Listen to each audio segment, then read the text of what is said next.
Assalamualaikum warahmatullahi wabarakatuh. Alhamdulillahirabbil alamin wassalatu wassalamu ala asrafil anbiya'i wal mursalin wa ala alihi wa sahbihi rasulillahi ajma'in. Amma ba'du. Allahumma salli ala sayyidina Muhammad wa ala ali sayyidina Muhammad. Pertama, marilah kita panjatkan puji dan syukur kehadirat Allah Subhanahu wa taala, berkat rahmat dan nikmatnya sehingga kita masih dapat merasakan nikmat iman, nikmat Islam maupun nikmat lainnya. Dan tak lupa pula salawat serta salam marilah kita hadiahkan kepada baginda besar Muhammad sallallahu alaihi wasallam dengan ucapan Allahumma shalli ala sayyidina Muhammad wa ala ali sayyidina Muhammad. Mudah-mudahan kelak nantinya kita di yaumil mahsyar mendapat syafaat dari beliau. Amin amin ya rabbal alamin. Baiklah, perkenalkan, nama saya Rajabul Amin. Saya dari program studi komunikasi dan penyiaran Islam. Di sini saya membuat video ini untuk memenuhi tugas ulangan akhir semester mata kuliah sejarah dakwah di bawah dosen pengampu Bapak Romi Akmal MSI. Saya membuat video ini untuk memenuhi tugas dakwah, tugas ulangan akhir semester, yang mana saya mengambil tentang sejarah dakwah Islam di dunia Eropa. Oke, kehadiran Islam di benua Eropa bukan gejala baru. Islam sesungguhnya telah lama masuk ke dunia Eropa. Puncak kejayaannya ketika Islam berpusat di Spanyol dengan ibu kota Cordova semasa Bani Umayyah dan sebagian pada masa Bani Abbasiyah. Namun, pada perkembangannya selanjutnya, realitas sejarah menunjukkan kondisi yang berbeda.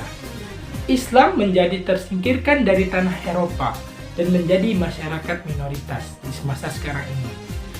Kondisi ini terus berlanjut hingga sampai sekarang. Hubungan Eropa dan dunia Islam telah saling berhubungan dekat selama berabad-abad, sejak negara Andalusia di semenanjung Liberia dan kemudian selama Perang Salib, serta penguasaan wilayah Balkan oleh kekhalifahan Utsmaniyah memungkinkan terjadinya hubungan timbal balik antara kedua masyarakat tersebut. Benua Eropa merupakan salah satu benua yang cukup luas, sekitar kurang lebih dari 27 juta kilometer persegi dan terbagi menjadi 33 negara. Dari 33 negara itu, diantaranya berada di bagian barat. Secara umum, perkembangan Islam di negara-negara Eropa bisa dikatakan tidaklah begitu pesat. Hal ini terbukti bahwa agama Islam di Eropa hanya dipeluk oleh sebagian kecil masyarakat saja. Mayoritas agama di Eropa adalah memeluk agama Kristen, terutama Kristen Katolik Roma. Islam sudah hadir di benua Eropa sejak pertama kali. Islam datang terutama melalui jalur perdagangan dan diplomasi. Umat Islam di Eropa juga berasal dari imigran, negara-negara mayoritas Muslim, terutama setelah Perang Dunia Kedua. Hal ini membuka peluang yang relatif menguntungkan untuk keberadaan umat Islam dan kiprah mereka dalam melaksanakan dakwah. Kegiatan dakwah perlu dilakukan secara efektif dan efisien dengan menggunakan cara-cara yang tepat dalam menyampaikan ajaran-ajaran Allah Subhanahu wa taala. Salah satunya adalah memakai sarana dan prasarana melalui media dakwah supaya dapat diterima oleh seluruh lapisan masyarakat. Karena dakwah merupakan kegiatan yang bersifat universal yang menjangkau semua segi kehidupan manusia, sehingga dalam penyampaiannya pun harus menyentuh semua lapisan atau tingkatan baik dari sudut bahaya sosial, ekonomi, pendidikan, serta kemajuan teknologi. Pemanfaatan internet untuk dakwah dengan sendirinya juga menunjukkan bahwa Muslim juga bisa menyesuaikan diri dengan perkembangan peradaban yang ada, selama itu tidak bertentangan dengan akidah. Di negara-negara Eropa, media ini telah memudahkan Muslim dalam mengelola dakwahnya dan berkomunikasi dengan anggota jamaah lainnya. Penguasaan teknologi ini.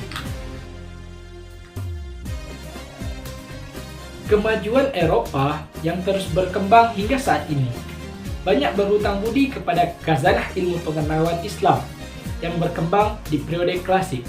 Memang banyak saluran bagaimana peradaban Islam mempengaruhi Eropa, seperti di Spanyol dan daerah negara Eropa lainnya.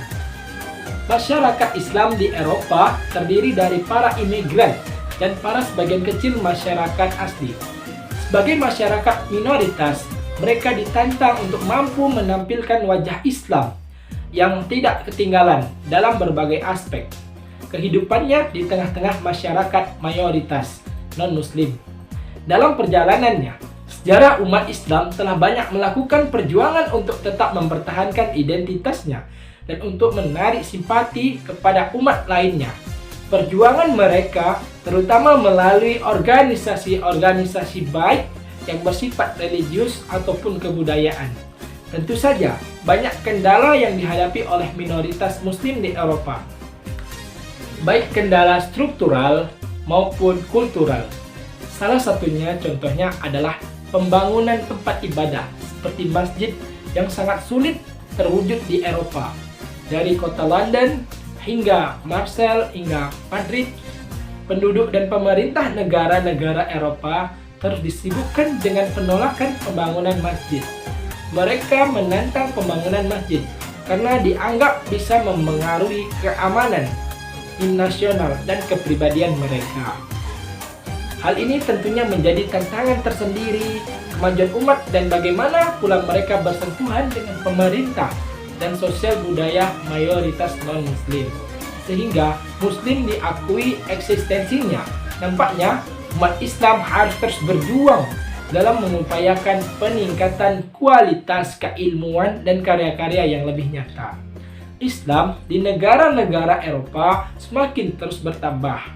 Eropa memiliki kurang lebih 38 juta umat Islam yang membentuk 5% dari total populasi di benua Eropa. Sebagian besar berkonsentrasi di Eropa Tengah dan Timur. Umat Islam di Eropa telah banyak berjuang untuk memperjuangkan keagamaan Islam ini.